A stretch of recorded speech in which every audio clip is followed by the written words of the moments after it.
کھیتی والے کو دے دی جائے اور کھیت بکریوں والوں کو دے دو. جتنی دیر محنت کی ہے بکریوں والے محنت کرے, کھیت تیار کر کے دوبارہ مالک کو دے دیں, اتنی دیر تک دودھ وغیرہ کھیتی والا استعمال کر لے, اس کا بھی کام چلتا رہے گا, اس کے نقصان کی بھی کیا ہو جائے گی, تلافی ہو جائے گی. بکریوں والوں کو دوبارہ 100 بھیڑ بکریاں خریدنی کیا ہو جائیں گے بھائی, مشکل ہو جائیں گی. فیصلہ دونوں کا ٹھیک تھا, دونوں امام ہیں, دونوں معصوم ہیں, لیکن دونوں کی رائے کیا بھائی ٹھیک ہے, لیکن اختلاف کیا ہوتا ہے پایا جا رہا ہے. فرشتوں میں بھی اختلاف پایا گیا, لیکن دونوں فرشتے عذاب والے بھی رحمت والے بھی کیا بھائی ٹھیک ہے. اس لیے اگر بعد میں یعنی ائمہ میں اختلاف پایا جاتا ہے تو یہ کہنا بالکل حقیقت کے خلاف ہوگا کہ چاروں ائمہ کی رائے الگ الگ ہے اور چاروں کیسے ٹھیک ہو سکتے. یہ اگر آپ اس بات پہ اعتراض کرتے نا بھائی تو یاد رکھنا آپ قرآن و سنت پہ اعتراض کر رہے ہیں. میری اور آپ کی سمجھ اگر کم ہے تو ہم بڑوں کو غلط کیسے کہہ سکتے ہیں, کیوں بھائی میری اور آپ کی معلومات نہیں ہے. ہماری زندگیاں دنیا بنانے پہ لگی ہیں. ہماری زندگی اگر قرآن کو سمجھ میں لگتی نا تو پھر ہم کبھی کسی پہ اعتراض نہیں کرتے. ہم نے تو ظاہر ترجمے پڑھے ہیں یا ہم نے سوشل میڈیا پہ کچھ 4 باتیں سنی ہیں اور ہم فلاں عالم بھی غلط ہے, فلاں دین کا جاننے والا بھی غلط ہے. ابھی تجھے کیا پتہ ہے, جس بندے نے کئی سال اپنے اساتذہ کی جوتیاں سیدھی کی ہیں, علماء کی مجلس میں بیٹھا ہے, میں اور آپ اس کے ساتھ مل سکتے ہیں؟ تو بھائی جس بندے نے جوانی اپنی ساری کھپا دی ہے 20-25 سال قرآن و سنت کو سمجھنے کے لیے, اس کا مقام اور مرتبہ ہم سے بہت بلند ہے. ہماری سمجھ کا دھوکہ ہے. ایک بندہ سورج کی طرف منہ کر کے تھوکے تو اس میں سورج کا کچھ جائے گا؟ وہ تھوک کس کے منہ پہ آنا ہے, اپنے منہ پہ. اسی طرح جو بندہ علماء کے خلاف بک بک کرتا ہے نا بھائی, تو وہ کیا کر رہا ہے, اپنے منہ پہ خود تھوک رہا ہے. سورج کے علماء سورج کی طرح روشن چمکدار ہیں, جو علماء حق ہیں ان کی بات کر رہا ہوں, عام نہیں. تو میں عرض کرنے کا مقصد یہ ہے, اللہ قرآن میں یہ کہہ رہا ہے اختلاف بھی ہے لیکن دونوں کیا ہیں ٹھیک ہے, اور دونوں کیا معصوم ہیں. معصوموں میں بھی اختلاف ہے, فرشتے معصوم ہیں ان میں بھی اختلاف پایا جاتا ہے, اور اللہ کہتا ہے دونوں کیا ہے بھائی ٹھیک ہے. باقی انشاءاللہ کل اللہ کی ذات سے دعا ہے کہ جو کچھ کہا سنا گیا اللہ مجھے بھی اللہ آپ کو بھی کہنے سننے سے زیادہ سمجھ کر عمل کرنے کی توفیق نصیب فرمائے. نحمده ونصلي ونسلم على رسوله الكريم اما بعد فاعوذ بالله من الشيطان الرجيم بسم الله الرحمن الرحيم.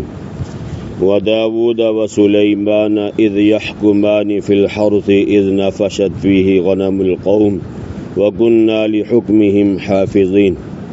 آیت نمبر 78 سے ہے. ففهمناها سليمان وكلا آتينا حكما وعلما وسخرنا مع داود الجبال يسبحن والطير وكنا فاعلين وعلمناه صنعة لبوس لكم لتحسنكم من بأسكم فهل أنتم شاكرون. صدق الله العظيم وبلغنا رسوله النبي الكريم ونحن على ذلك لمن الشاهدين والشاكرين والحمد لله رب العالمين. اللهم صل على سيدنا محمد النبي الأمي وعلى آله وبارك وسلم. وداود وسليمان, اور آپ یاد کریں تذکرہ داؤد علیہ السلام کا اور سلیمان علیہ السلام کا. اذ یحکمانی, جس وقت انہوں نے فیصلہ کیا فی الحرث, کھیتی کے بارے میں. اذ نفشت فیہ, جس وقت رات کو جا پڑی اس میں. غنم القوم, ایک قوم کی بھیڑ بکریاں. وَكُنَّا لِحُكْمِهِمْ شَاهِدِينَ, اور تھے ہم ان کے فیصلے کے گواہ. فَفَهَّمْنَاهَا سُلَيْمَانَ, پس ہم نے سمجھا دیا وہ معاملہ سلیمان علیہ السلام کو. وَكُلًّا آتَيْنَا حُكْمًا وَعِلْمًا, اور ہر ایک کو ہم نے حکم دیا اور علم دیا. وَسَخَّرْنَا, اور ہم نے مسخر کیے مع داود, داؤد علیہ السلام کے ساتھ. الجبال, پہاڑ. یسبحنا, وہ تسبیح پڑھتے تھے. والطیر, اور پرندے. وَكُنَّا فَاعِلِينَ, اور ہم کرنے والے تھے. وَعَلَّمْنَاهُ, اور ہم نے تعلیم دی ان کو. صنعتا, بنانے کی. لبوس لکم, زرہ تمہارے لیے. لتحسنکم, تاکہ وہ تمہیں بچائے. من بأسکم, تمہاری لڑائی میں. فہل انتم شاکرون, کیا پس تم شکر ادا نہیں کرتے؟ کیا تم شکر ادا کرتے ہو؟ عزیزان گرامی, 17واں سپارہ سورہ انبیاء آیت نمبر 78 سے لے کے 80 تک یہ چند آیات کا ترجمہ آپ حضرات کے سامنے کیا ہے۔ بھائی ایک دو باتیں ضروری ہیں۔ ایک یہ کہ شرعی طور پہ جج کے سامنے جانے کے لیے، اپنا کوئی قضیہ پیش کرنے کے لیے وکیل کا ہونا ضروری نہیں ہے۔ شرعی اعتبار سے جج کے پاس جانے کے لیے وکیل کا ہونا ضروری نہیں ہے۔ ہمارے ہاں اس وقت لازم ہے کہ جج کے سامنے اگر آپ کوئی اپنا مدعا بیان کرنا چاہتے ہیں تو آپ کے لیے لازم ہے کہ آپ وکیل کو ساتھ لے کر جائیں، ورنہ جج آپ کی بات سننے کے لیے تیار نہیں ہے۔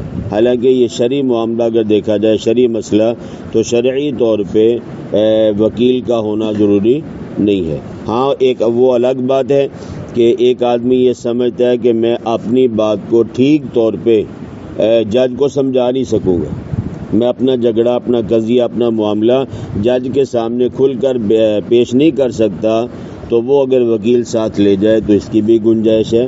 لیکن یہ کہ بغیر وکیل کے آپ جج کے سامنے پیش نہ ہو سکیں، اس طرح کا شرعی کوئی حکم نہیں ہے، اور ہماری عدالتوں میں یہ حکم ایسے ہے کہ جیسے یہ شریعت کا حکم۔ ٹھیک ہے بھائی، مسئلے کا پتہ ہونا چاہیے، باقی عمل ہمارے جیسے بھی ہیں وہ اللہ ہی بہتر جانتا ہے۔ حضرت داؤد علیہ السلام اللہ کے نبی ہیں، اللہ تعالیٰ نے ان کو نبوت عطا فرمائی، اور اس کے ساتھ ساتھ اللہ نے زبور کتاب بھی حضرت داؤد علیہ السلام پہ نازل فرمائی۔ حضرت داؤد علیہ السلام کے 19 بیٹے ہیں۔ کتنے بھائی؟ 19 بیٹے ہیں۔ ان 19 بیٹوں میں سے صرف ایک بیٹا جن کا نام حضرت سلیمان علیہ السلام ہے، اللہ نے ان کو نبوت عطا فرمائی۔ ٹھیک ہے جی، باپ بھی نبی ہیں اور بیٹا بھی کیا بھائی؟ نبی ہے۔ تو حضرت داؤد علیہ السلام پیغمبر ہیں، ان کے بیٹے سلیمان علیہ السلام بھی پیغمبر ہیں۔ تو اللہ تعالیٰ نے داؤد علیہ السلام کو نبوت کے ساتھ ساتھ بادشاہت بھی عطا فرمائی تھی، اور پھر ان کے بعد ان کے بیٹے سلیمان علیہ السلام کو جو بادشاہت دی ہے نبوت کے ساتھ ساتھ، ایسی اللہ نے بادشاہت پھر کسی اور کو نہیں دی۔ جنات میں بھی حکومت ہے، ہوا پہ بھی حکومت ہے، ہوا بھی آپ کے حکم کے تابع۔ ٹھیک ہے جی۔ تو حضرت سلیمان علیہ السلام ایک دن خصوصی عدالت میں اپنے ابا کے پاس بیٹھے ہوئے تھے۔ ٹھیک ہے جی، لوگ آئے، انہوں نے اپنا قضیہ، اپنا جھگڑا حضرت داؤد علیہ السلام کے سامنے بیان کیا۔ ٹھیک، اب یہاں دیکھیں ان کے ساتھ کوئی وکیل نہیں تھا۔ جب داؤد علیہ السلام کے پاس اپنا معاملہ لے کر آئے ہیں تو کوئی وکیل نہیں تھا۔ انہوں نے آگے حضرت سے یہ کہا کہ حضرت ہمارے ہاں کوئی ایک معاملہ بنا ہے، ہم یہ چاہتے ہیں کہ ہمارا فیصلہ کیا جائے۔ تو کہا جی تم اپنا معاملہ، اپنا مقدمہ پیش کرو، اپنا جھگڑا جو بھی ہے وہ ہمارے سامنے پیش کرو۔ تو داؤد علیہ السلام کے سامنے انہوں نے اپنا مدعا یہ بیان کیا کہ حضرت ہم بڑی محنت کے ساتھ ہم نے کھیتی کاش کی ہے، اس کی گوڈی کی، پانی لگایا، سارے معاملات کیے، یعنی جو عالمی اسباب میں ایک ذمہ دار کو کرنے پڑتے ہیں، اور اس زمین کے علاوہ ہمارا کوئی گزر بسر نہیں ہے۔ تو کہا جی ہمارے ہمسایوں کی بے شمار بھیڑ بکریاں ہیں، وہ رات کو کھیت میں گھسی ہیں اور انہوں نے مکمل کھیت کا صفایا کر دیا۔ حضرت یہ ہمارا جھگڑا ہے، یہ ہمارا معاملہ ہے، آپ یوں کریں کہ اس معاملے کی تحقیق کرا لیں، لوگوں کو بھیج کر دیکھ لیں کہ آس پاس جتنی کھیتی ہیں وہ ہری بھری کھڑی ہیں ساری، اور ہمارا کھیت بالکل کیا ہو چکا ہے؟ صاف ہو چکا ہے، یعنی سارا اوپر سے بھیڑ بکریوں نے کھا لیا۔ تو حضرت داؤد علیہ السلام نے اپنا نمائندہ بھیجا، تو پتہ یہ چلا، تحقیق یہ ہوئی کہ یہ جو لوگ اپنا جھگڑا لے کر آئے ہیں یہ واقعتاً سچے ہیں، ان کی کھیتی کا نقصان ہو چکا ہے۔ تو اب پودا ایک بھی اس میں کھیت میں نظر نہیں آ رہا، تو آپ نے مشورہ کیا، جو کھیتی کو جاننے والے تھے، ذمہ دار تھے، کہ ہم کیا کریں۔ ٹھیک ہے جی، اس نقصان کی تلافی کس طرح کی جائے۔ تو مثال کے طور پہ جو یعنی کھیتی کے ماہر تھے، ذمہ دار، انہوں نے کہا جی کہ اس کھیت والوں کا 5,000 کا نقصان ہوا ہے، مثال کے طور پہ یہ لاکھ روپے کا نقصان ہوا ہے۔ گاچا آپ آج کے زمانے میں، ابھی کے وقت میں سارا بکریوں نے چرا لیا، تقریباً 1 لاکھ روپے کا 1 ایکڑ بکتا ہے۔ اور تو انہوں نے کہا جی بکریاں کتنے کی ہیں؟ انہوں نے کہا جی 1 لاکھ روپے کی بکری ہے اور 1 لاکھ روپے کا کیا کیا ہے؟ نقصان کیا ہے. حضرت سلیمان علیہ السلام، حضرت داؤد علیہ السلام نے یہ فیصلہ سنا دیا کہ کھیت والے کو یعنی جو بھیڑ بکریاں والے ہیں وہ اپنی بکریاں کھیت والے کو دے دیں. لاکھ روپے کا نقصان ہوا ہے اور لاکھ روپے کی بھیڑ بکریاں بنتی ہیں، لہذا کھیت والے کو بکریاں دے دی جائیں. اس سے یہ ہوگا کہ جتنا نقصان ہوا اس کے پیسے بھیڑ بکریوں کی صورت میں مالک کو کیا ہوئے بھائی، مل گئے. تو حضرت داؤد علیہ السلام نے یہ فیصلہ کیا. فیصلہ کرنے کے بعد سلیمان علیہ السلام بھی پاس بیٹھے ہوئے تھے کہ ابا جان اگر آپ مناسب سمجھیں تو میں اس میں بات کر سکتا ہوں. نبی بھی ہیں، نبی کے بیٹے بھی ہیں، ابھی نبوت ملی نہیں ہے. تو حضرت سلیمان علیہ السلام کو ان کے ابا نے کہا ٹھیک ہے بھئی آپ بھی بات کریں. تو آپ نے یہ کہا کہ ابا جان کھیتی کا نقصان ضرور ہوا ہے لیکن جڑیں ابھی تک زمین میں موجود ہیں. ممکن ہے وہ ایسی فصل ہو جیسے برسن ہوتا ہے، وہ دوسرا لو دوبارہ ہو جاتا ہے. تو کہا ابا جان کھیتی کا نقصان تو ہوا ہے لیکن ابھی تک کھیتی میں جڑیں موجود ہیں. اگر اس طرح کیا جائے کہ وہ جو کھیت ہے یہ اس کو دے دیا جائے جنہوں نے نقصان کیا ہے، وہ اس کی گوڈی وغیرہ کریں، پانی لگائیں. جب یہ کھیت تیار ہو جائے دوبارہ تو یہ کھیت والے کو واپس کر دیا جائے. اتنی دیر تک بھیڑ بکریاں اس بندے کو دے دی جائیں، کھیت والے کو جس کا نقصان ہوا ہے.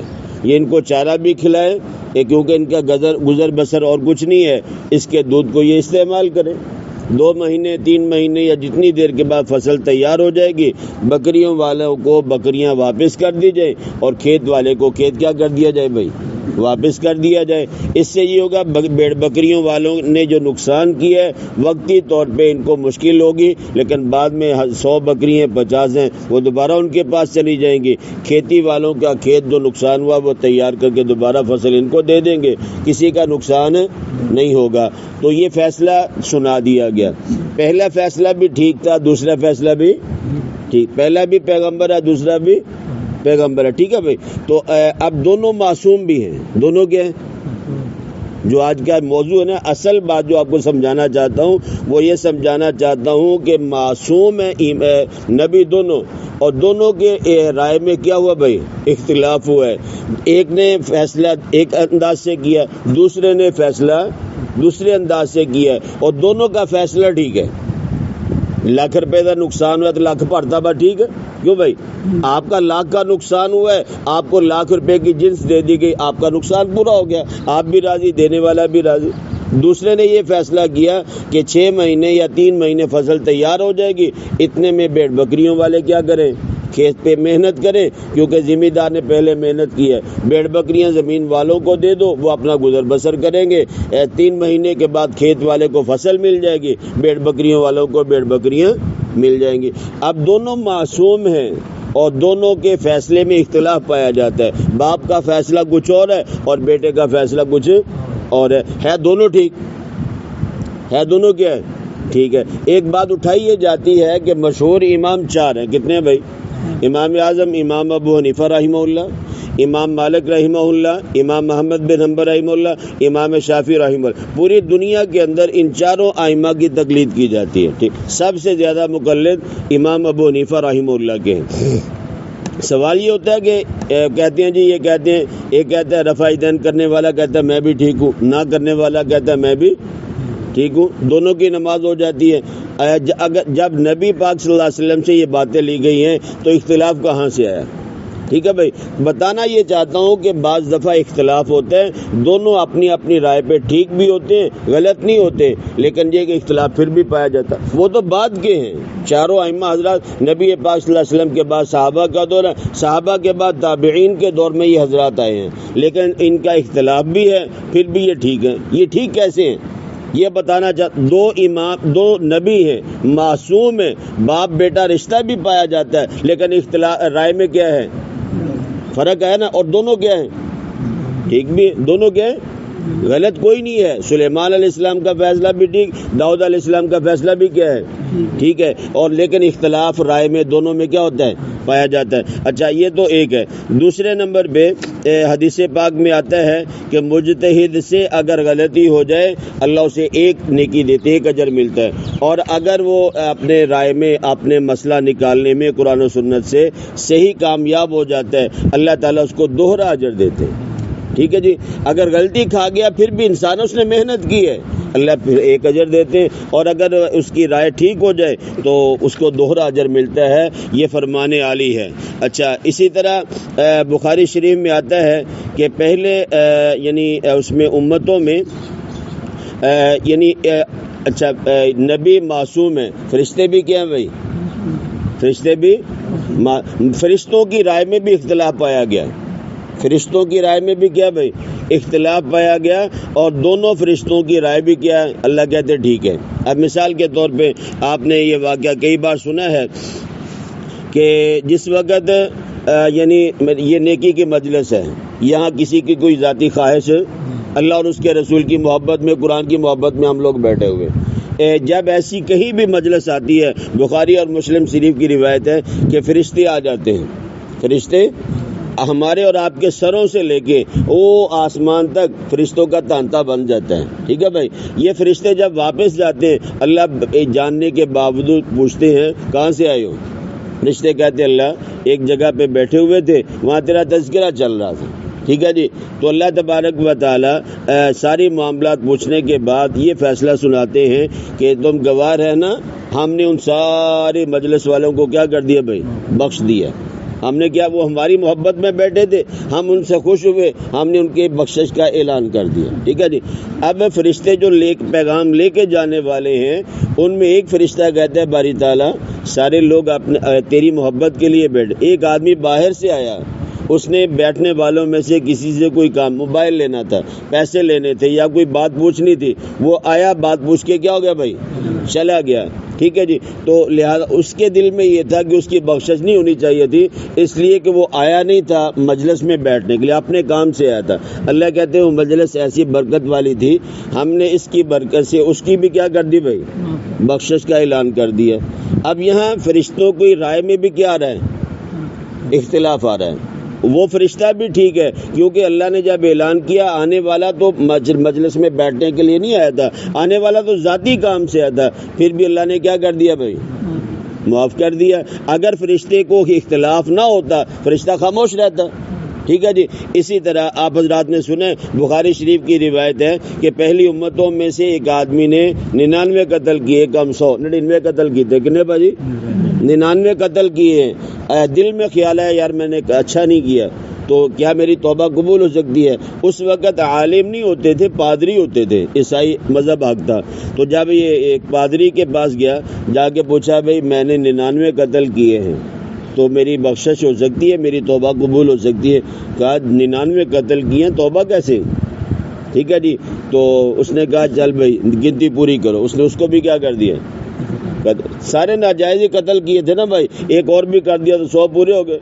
سینچری جب پوری ہو گئی تو پھر اس نے اور کسی سے پوچھا، کہا کوئی اور بڑا عالم پادری ہو، کہا فلاں جگہ پہ چلے جاؤ، یا یہ آدمی یہاں سے چلا ہے، ابھی وہاں نہیں پہنچا جس بستی میں عالم دین یا بڑا پادری رہتا تھا، تو راستے میں اس کی کیا آ گئی بھائی؟